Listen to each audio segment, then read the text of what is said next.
रूपत्वा अग्ने दिवे दिवे दोषावस्तर्धिया वयम् नमो भरन्तयेमसि।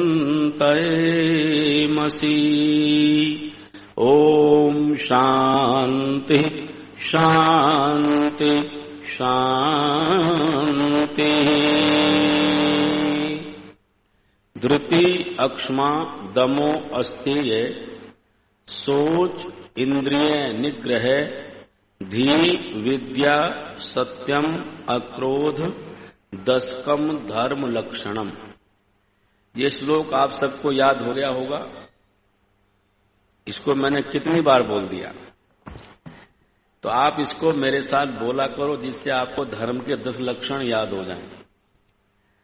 धृति अक्ष्मा दम अस्तेय सोच इंद्रिय निग्रह धी विद्या सत्यम अक्रोध दशकम धर्म लक्षणम। ये धर्म के 10 लक्षण हैं। तो सोच के बारे में बात चल रही थी ना। सोच मैंने आंतरिक और बाह्य। शरीर की शुद्धि जल से, मन की शुद्धि सत्य से, विद्या और तप से आत्मा की शुद्धि और बुद्धि की शुद्धि ज्ञान से होती। सोच योग का अंग भी है। देखो योग में जब हम योग की चर्चा करते हैं तो योग के 8 अंग हैं। कितने अंग हैं जी? 8। यम नियम आसन प्राणायाम प्रत्याहार धारणा ध्यान समाधि। एक बार सब बोले। योग के कितने अंग हैं? 8 अंग। बोले यम नियम आसन प्राणायाम प्रत्याहार धारणा ध्यान और समाधि। यम नियम क्रिया योग है। क्रिया योग मैंने निरंतर, सारा क्रिया योगी निरंतर करना है, निरंतर चिंतन करना है, निरंतर व्यवहार में लाना है। यम 5 हैं, नियम भी 5 हैं। कितने हैं यम?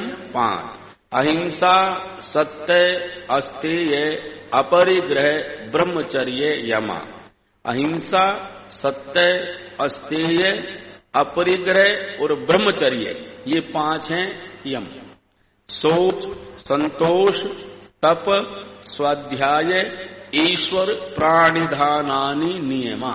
सोच संतोष तप स्वाध्याय और ईश्वर प्राणिधान, ये 5 हुए नियम। तो दोनों कितने हो गए जी? 10। 5 यम और 5 नियम। पहला अहिंसा है। जो व्यक्ति ईश्वर की प्राप्ति करना चाहते हैं उनके जीवन में सबसे पहले अहिंसा का भाव आना चाहिए। हिंसक भाव तिरोहित हो जाएगा। और हिंसा 3 प्रकार से होती है, मन से, वचन से और कर्म से। जो कहते हैं वाचिक, मानसिक और कायिक। मानसिक हिंसा, वाचिक हिंसा और शरीर की कायिक हिंसा। जिन्हें अध्यात्म में प्रवेश करना है, जिन्हें समाधि तक पहुंचना है, उन्हें सबसे पहला पद माने अहिंसक बनना पड़ेगा। हिंसा का भाव मन से छोड़ना पड़ेगा। हिंसा क्या है? मन से भी किसी के प्रति वैर भाव न रखने का नाम बोलो अहिंसा है। मन से भी। ये बड़ा कठिन काम है। आप देख लो कितना करना पड़ेगा कि जिसने आपका जीवन में बुरा भी किया हो उसके प्रति भी बैर भाव त्याग हो जाए। है ना कठिन काम? ये साधक व्यक्ति कर सकता है, सामान्य व्यक्ति के बस का काम है नहीं। कितने लोगों ने हमारे लिए बुरा किया तो उन सबके प्रति हमारे मन में क्या रहता है? बैर भाव रहता है। और मन का बैर भाव भी यदि रहता है तो भी मुक्ति प्राप्त नहीं होती, तो भी साधना नहीं हो सकती।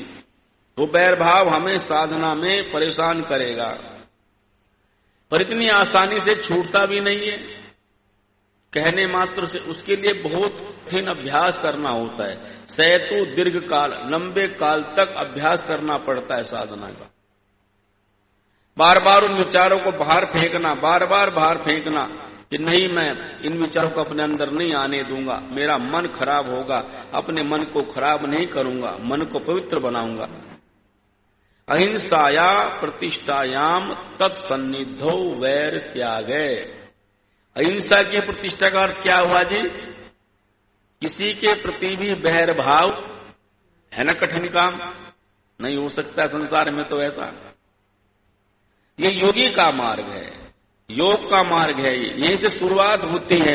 हम अपने जो हमसे बैर रखते हैं उनके प्रति भी बैर भाव का त्याग करना। जिसने हमारा बुरा किया है, अपकार किया है, उसके प्रति भी बैर भाव मन में न रखना, उसके प्रति बैर भाव न रखना। है ना, कठिन रास्ता तो है, पर जिसकी अहिंसा में प्रतिष्ठा हो जाती है, जो मन, वचन और कर्म तीनों की हिंसा छोड़ देता है, ऐसे व्यक्ति के सानिध्य में रहने पर दूसरे मनुष्यों की यदि उसका अनुसरण करें, उसकी भी हिंसा छूट जाती है। अहिंसा का अर्थ है बैर भाव का त्याग हो जाना। कितनी शांति मिलती है जब बैर भाव निकल जाए मन से, जरा सोचो। तो कितनी अशांति है जब तक बैर भाव हमारे हृदय में रखा हुआ है, हमारा चित्त कितना अशांत रहता है। उन ऐसे विचारों को अंदर ले आना बार बार, जिससे बैर भाव का विचार निरंतर निकलता चला जाए। और ऐसे संस्मरण याद रखना, ऐसे पुरुषों के वाक्यों को याद रखना, ऐसे महापुरुषों को याद करना जिन्होंने अपने जीवन में बैर भाव त्याग दिया हो। जैसे राम के जीवन को आप देखें, कैकेयी ने राम को वनवास दिया, पर क्या राम के मन में बैर भाव था कैकेयी के प्रति? कोई बैर भाव नहीं था। इतना बड़ा उसने किया, इतना ऐसा एक अपराधी बिना किसी गलती के, फिर भी राम के मन में कोई बैर भाव नहीं है। राम तो किसी ने पूछा किसी विद्वान से कि आपका इसमें क्या मत है? कैकेयी के चरण छू रहे हैं राम, क्यों? मैंने कहा राम कह रहे हैं, हे मां, तू ना होती मुझे दुनिया में कौन जानता, तूने मेरे ऊपर बड़ा उपकार किया है।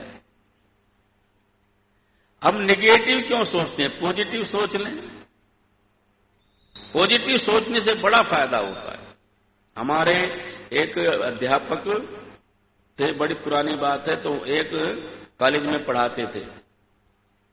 तो हमारे यहां जातिवाद बहुत है, बिरादरीवाद जातिवाद का बड़ा है।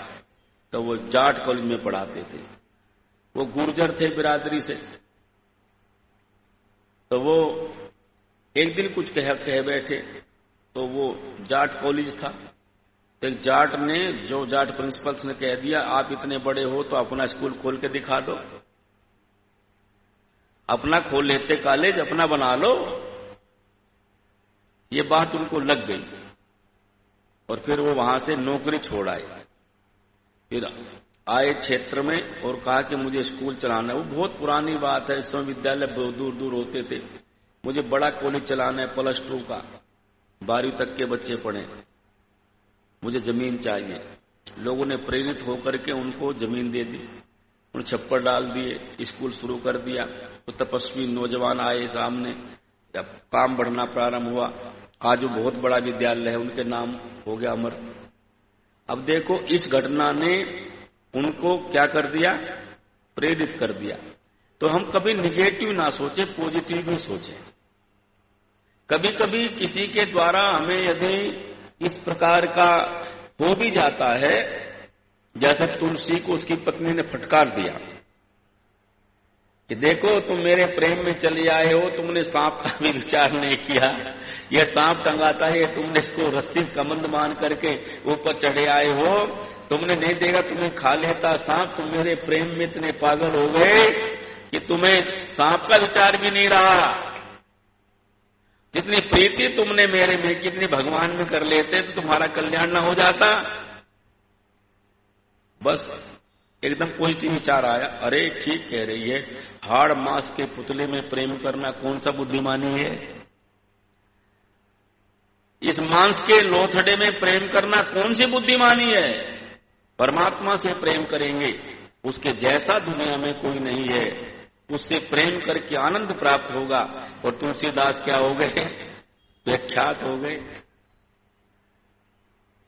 इसलिए कभी कभी जब हम किसी से अपमान लेते हैं तो अपमान भी हमारे लिए कई जगह वरदान बन जाता है। पॉजिटिव व्यक्ति उस अपमान को क्या बनाता है? वरदान बनाता है। नेगेटिव व्यक्ति उस वरदान के प्रति ईर्ष्या रख करके, उसके प्रति घृणा का भाव लेकर के अपना भी नाश करता है, दूसरे का भी करता है। तो अहिंसा का लाभ ही यह होगा कि आप किसी बात को पॉजिटिव लेना प्रारंभ करोगे, पॉजिटिव सोचोगे। हो सकता है इसके वाक्य में मेरी कुछ भलाई हो, भगवान पता नहीं। मैं कभी कभी सोचता हूं कि कभी कभी बुराई में भलाई होती है। बुराई में भी हमें बुराई दिखती है, पर कभी कभी वो भलाई होती है, भलाई कभी कभी हानि में भी, पर हम उस छुपे लाभ को नहीं देख सकते, छुपे लाभ को नहीं देख सकते। कभी कभी घर का कोई व्यक्ति कह दे, उसको लेकर के व्यक्ति अलग काम धंधा शुरू कर देता है तो उन्नति कर जाता है।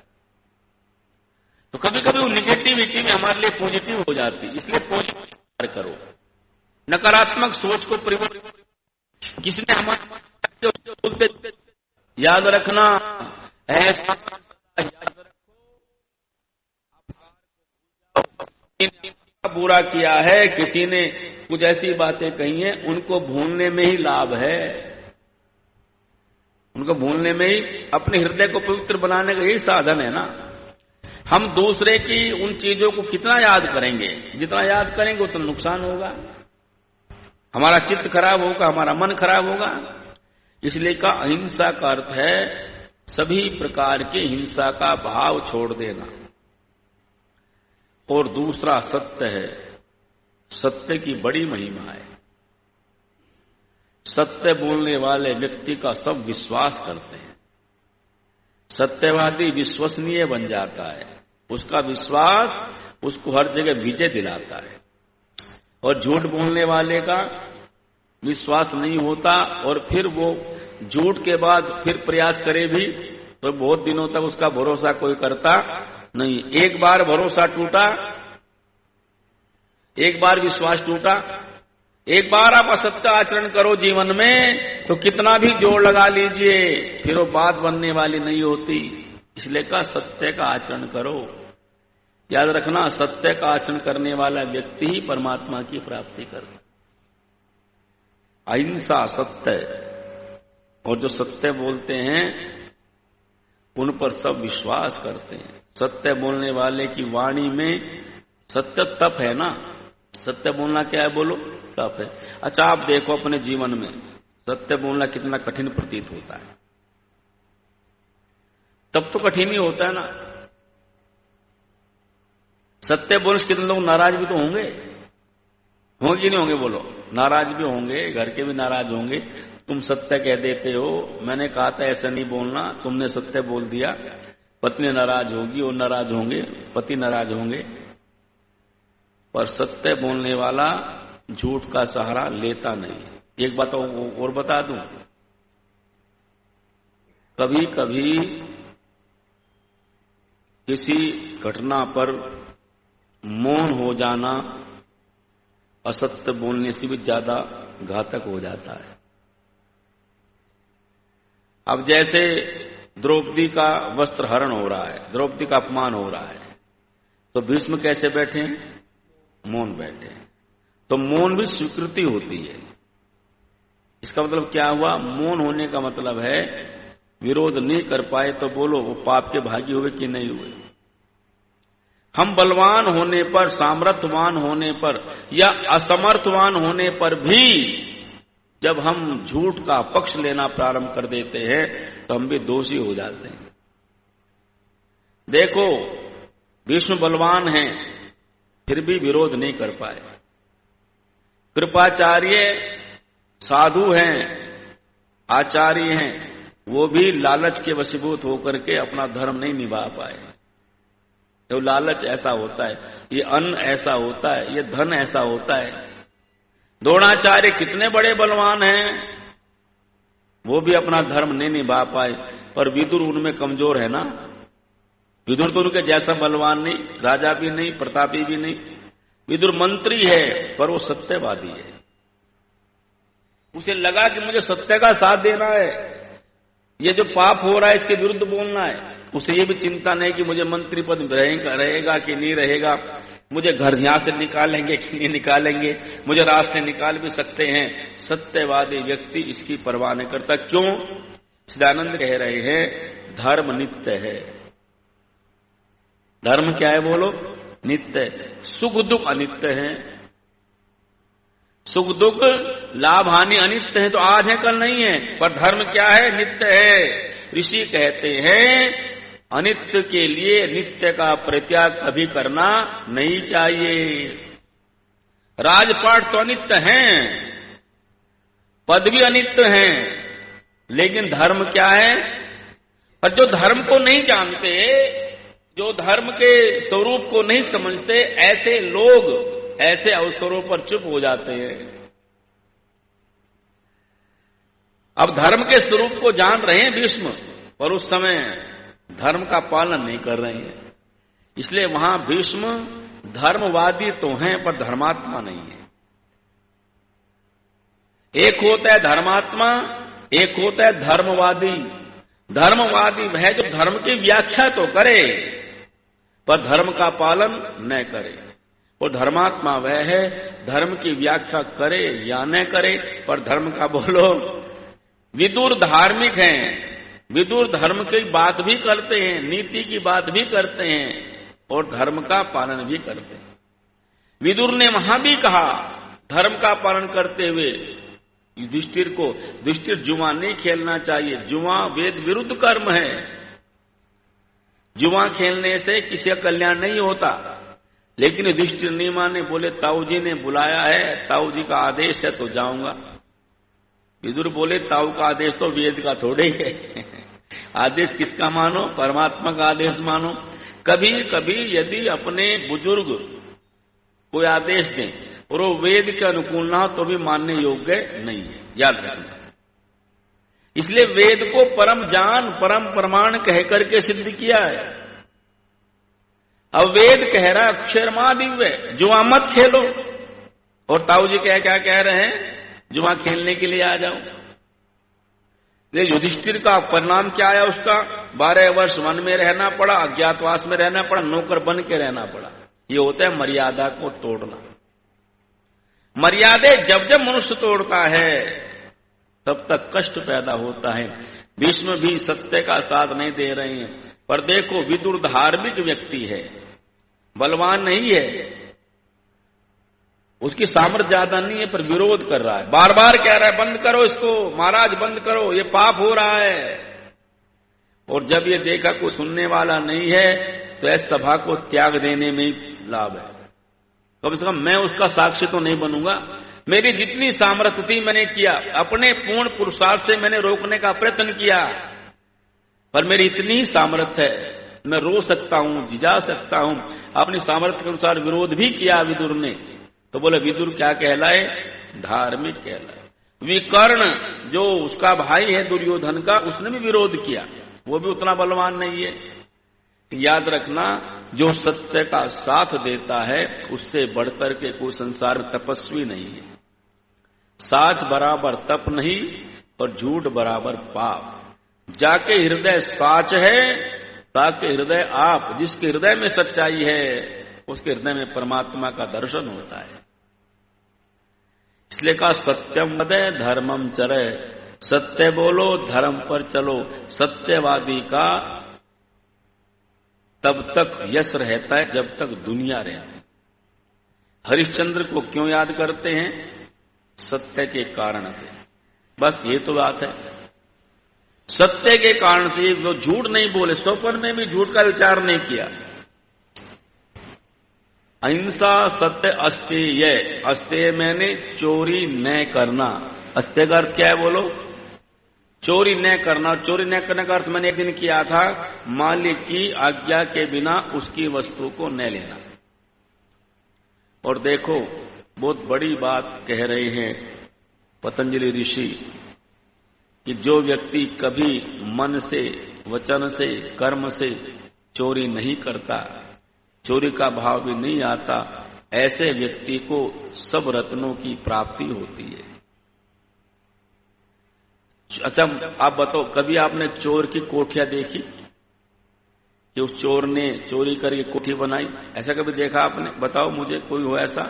तो श्यामलाल जी, पूरे इसमें अहमदाबाद में कोई ऐसा कि चोरी करता है फिर भी कोठी वाला हो गया, बंगले वाला हो गया? चोर के लिए दिन नहीं होता, चोर के लिए रात्रि होती है। चोर शांति से भोजन नहीं कर सकता, चोर आराम से नहीं रह सकता, चोर सबके सामने बोलो किसी वस्तु का भोग भी नहीं कर सकता। चोर इतना बड़ा पाप है। न उसकी आयु लंबी है, न उसका धन उसको सुख देने वाला है। आपस में लड़के मर जाते हैं, आपस में चोरी की गैंग ने, और आपस में लड़ गए धन के चक्कर में, आपस में लड़के मर जाते हैं। इसलिए कहा चोरी न करना, चोरी का भाव भी मन में ना हो, चोरी का विचार भी मन में ना आए। और चौथी बात है अपरिग्रह, ज्यादा इकट्ठा करने की भावना परिग्रह कहलाती है, और ये हमें पापी बनाती है। संसार में जितने पाप हो रहे हैं उनमें से अधिकतर इसलिए हो रहे हैं कि सारी चीजें मेरे पास भी हों। उतनी सामर्थ्य नहीं होती, फिर उल्टा रास्ता अपनाना पड़ता है, फिर नंबर 2 के काम करने पड़ते हैं, सोचते हैं इससे मुझे जल्दी उपलब्धि हो जाएगी। इसलिए का संतोष हो जाना, अपरिग्रह, ज्यादा इकट्ठा करने की भावना नहीं, क्यों सब यहीं रहना है। साधना के मार्ग में जितना कम सामान होता है, इसलिए लिखा था ना, जितना कम सामान रहेगा उतना सफर आसान रहेगा। सफर की आसानी कम सामान में ही है। जितना आप अधिक बढ़ा लेते हो उसकी उतनी बड़ी चिंता हो जाती है। अपरिग्रह और अंतिम है ब्रह्मचर्य। ब्रह्मचर्य मैंने अपने शरीर को नष्ट न करना, अपने शुक्र को नष्ट न करना, ब्रह्म में विचरण करना। ब्रह्मचर्य प्रतिष्ठायाम वीर्य लाभ है, अपने जीवन में ऋतुगामी हो जाना। देखो, ऋषियों ने गृहस्थ आश्रम में भी ऋतुगामी होना लिखा है। ऋषि कह रहे हैं कि भोग विलास के लिए गृहस्थ आश्रम नहीं है, अपितु संतान उत्पत्ति के लिए गृहस्थ आश्रम है। इसलिए जब संतान उत्पत्ति हो तभी भोग विलास में जाए, वरना अपने आप को ब्रह्मचर्य जैसा रखे। इसलिए हमारे यहां नियम रखा कि एक पत्नी वर्ती हो पुरुष। क्या हो? एक पत्नी वर्ती। इस्लाम में ब्रह्मचर्य की कोई शिक्षा नहीं है, ईसाइयों में ब्रह्मचर्य की कोई शिक्षा नहीं है। यहां भारत में जो वैदिक सिद्धांत और वैदिक धर्म है वो कह रहा है कि एक पुरुष की एक ही नारी, दूसरी का अधिकारी नहीं है। शूर्पणखा जब राम के पास पहुंची और बोली, मोह सम पुरुष न तो सम नारी, ये संयोग रचा विधि विचारी। हे राम, तुम्हारे जैसा पुरुष मैंने नहीं देखा, और मेरी जैसी स्त्री भी पूरे क्षेत्र में आपको नहीं मिलेगी। मैं रावण की बहन हूं, मेरा रूप सौंदर्य भी कम नहीं है, आपकी मेरी जोड़ी ठीक जचती है। मैं आपसे विवाह करना चाहती हूँ, गंधर्व विवाह, प्रेम विवाह करना चाहती हूँ, मेरी आपके ऊपर आसक्ति आ गई है। राम बोले, हे देवी, आप जैसी मनमानी करने वाली उस श्रृंखला स्त्री को कुछ भी कहना योग्य है? आप कुछ भी कह सकती हैं। कामातुरम भयम न लज्जा, आपको ना भय है और ना बोलो लज्जा है। आप स्वच्छंद विचरण करने वाली हैं, आप कुछ भी कह सकती हैं, कुछ भी सोच सकती हैं, पर मेरा चिंतन आप सुनो। हे देवी, हम आर्य हैं, फिर एक नारी व्रत रखते हैं, अपनी को छोड़ के औरों को माता या बहन समझते हैं। हम आर्यों का सिद्धांत है कि एक पत्नी व्रती, उसको छोड़ करके चाहे अमेरिका की हो, चाहे श्रीलंका की हो, चाहे किसी क्षेत्र की हो, उसको छोड़ करके जितनी स्त्रियां हैं वो सब हमारे लिए मां और बहन के सदृश हैं। उसमें वही छवि देखते हैं जो अपनी मां के भीतर देखते हैं, और दूसरे प्रकार की छवि देखने का हमारे भीतर साहस ही नहीं है, हमारे भीतर ऐसा पाप ही नहीं है। ब्रह्मचर्य की प्रतिष्ठा इसका नाम है। एक पत्नी वर्ती भी ऋतुगामी होवे, संतानोत्पत्ति के लिए भोग में जाए, उसे कहते हैं ब्रह्मचारी। इसलिए कहा गृहस्थ में भी जो ये पत्नी वर्ती हैं वो क्या है? ब्रह्मचारी हैं, ऋतुगामी जो हैं उनको ब्रह्मचारी कहा है।